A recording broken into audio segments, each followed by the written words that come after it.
Ladies and gentlemen, we've now come to the segment where you decide what we are going to talk about, and that is via the question and answer segment. For robotics, reinforcement learning like Q-learning is the mainstream algorithm. Are there other interesting emerging algorithms for autonomous robotics that we should be aware of? Prapada, this is your territory right now. Yeah. So reinforcement learning in certain spaces, yes, is the mainstream because if you have mobile robots and state action players like what I mentioned, that is definitely there. But it need not be reinforcement learning all the time. It depends on the application. Robotics is all about applications. What kind of application is there? For example, I need to sort certain items. And in Singapore, we have something dominantly required for the warehouses is high mix, low volume. So there we require machine learning, and we use what is known as few-shot learning. Few-shot. So how to learn with minimum number of examples, you can learn and generalize. So it depends on the applications. So for example, anomaly detection, one of my scholars who started a company, he is using deep learning. And in another example is part counting. While counting the part, you need to know whether it is quality is also assured. So he uses some specialized algorithms for that. So you cannot just say reinforcement learning all the time and everywhere. It depends on the context, what purpose it is required. And so there are several algorithms. So for example, evolutionary algorithm, which I mentioned, which can be used. So any objective function that is given, you can use for that. So there is a plethora of algorithms, a large number of algorithms, and you can utilize it based on the application that you have in mind, what kind of objectives are there, what kinds of constraints are there, and whether it is vision related, sensor fusion related, multiple sensors, and you have to do the sensor fusion, or vibration sensing.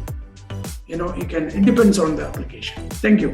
I graduated recently from a degree in product engineering, and I'm looking for a master's degree related to AI and Industry 4.0. How can I make that transition into AI and digitalization? I think, Prof. Prada, if you don't mind, let me throw this to you first, because you have a similar story to him. You did electrical engineering in your undergraduate as your undergraduate degree, and then you went into robotics. So in that fashion, what would be the advice that you would give to this particular attendee today? Yeah, so I come from two angles. Any bachelor's degree, it does not matter whether it is engineering. Anybody can learn AI. And I believe anybody can learn programming also. I know medical doctors, I know linguists, they do programming. Even kids can learn. The only thing that stops you from is exposing them. Okay, so you expose yourself in the first place. And if you want to really do AI, there are two aspects of AI. One is the broad AI and then a deep AI. Broad AI means AI is not deep learning alone. It's an ocean, I would like to say. So if you want to learn the fundamentals of AI, there are online courses that you can go for, or there are YouTube videos, Coursera and other things. You can really pick up on that. The basics can be learned. And then that learning does not, it's not dependent on what background you have. So across the world, what is happening is that people are learning AI irrespective of their background. So that is the first point I would like to say. But when it comes to an application, the domain knowledge and expertise can come handy. Even if you don't have a domain knowledge to a specific application, you will always work with someone with the domain expertise.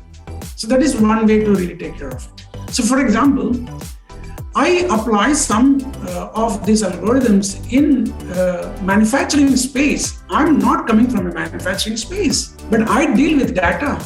And the advantage of machine learning and big data is that you don't have to know anything about the process beyond a point. Because what we get is anonymized data. And we work with patterns, we look for patterns. patterns will emerge automatically from machine learning and you can utilize. So even if you're a production engineer, but if you have great love towards being a production engineer and you want to be in that space, you can learn AI, apply to production engineering, improve the efficiency and make it great. And digitalization involves sensors, actuators, IoT, connectivity, cloud, and several aspects. So you can position yourself where do you want to be good at and which one you want to be good at. So specialized sensors for production engineering for a particular factory environment, if you're good at it, you can position it there or you can learn a lot. And as Terence mentioned, I never learned robotics or AI in my undergraduate. I learned everything on the fly. I never attended any lectures to learn on Industry 4.0. I learned. You can always learn.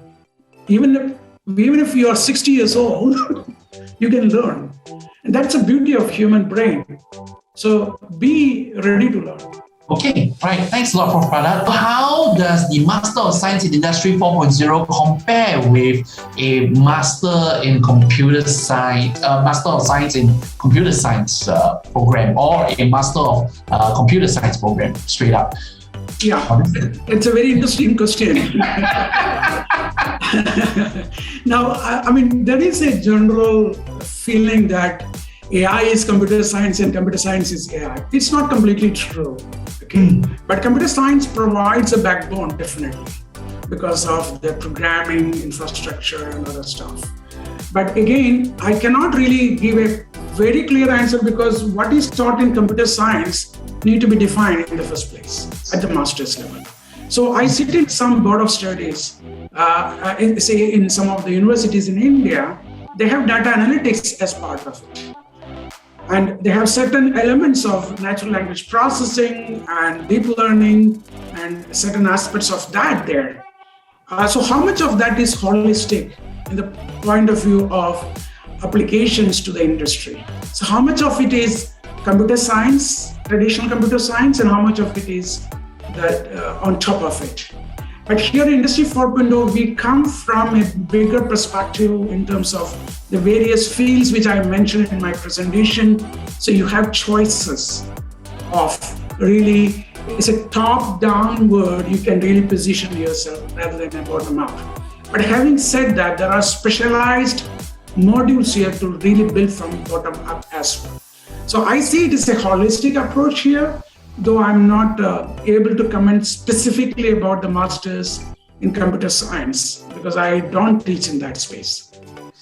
Yeah, thanks, Prof. Pradhat. How much of Python knowledge is required for the Master of Science in Industry 4.0 program? So yeah, I would say foundational knowledge in terms of Python programming.